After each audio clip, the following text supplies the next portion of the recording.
Hello mga bossing. Ngayon ay magkakaraoke daw mga lodi, mga bossing, mga preni, beshi. Magkakaraoke daw ito. Testing.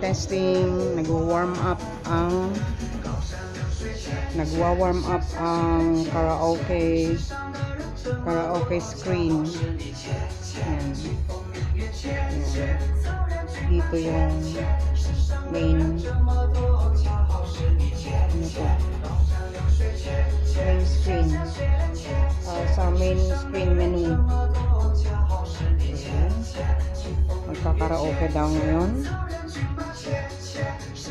dito dahil medyo light moments ngayon, hindi gaano busy na si boss, kaya sinet na niya yung siguro susuluhin niya ang kakanta. In-check naman yan, Chinese naman itong mga lyrics, hindi silang dalawa ng jowa niya, jowa ni bossy, silang magjowa ang magkaraoke. In-check sabi niya magkakaraoke daw. Sige, hindi kayo, sabi ko.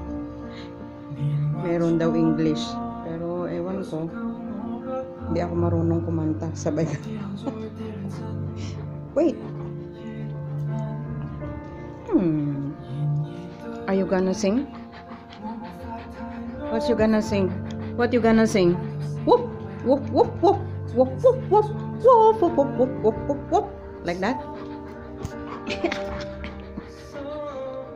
What are you gonna sing? Whoop whoop whoop whoop whoop whoop whoop whoop whoop whoop whoop. Yan. So yun lang muna mga bossing. Nagpe-prepare para sa karaoke.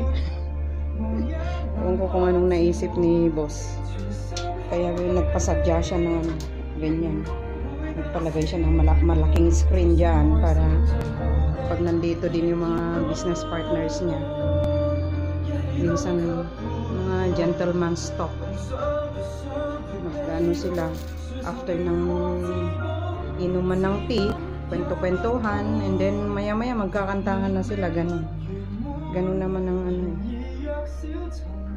minsan naging lang, pang-relax lang ng buong araw na busy nga naman sa trabaho araw-araw, maghapon, iba't ibang mga tao ang kamiting. So at least palagay ko maganda rin naman ito na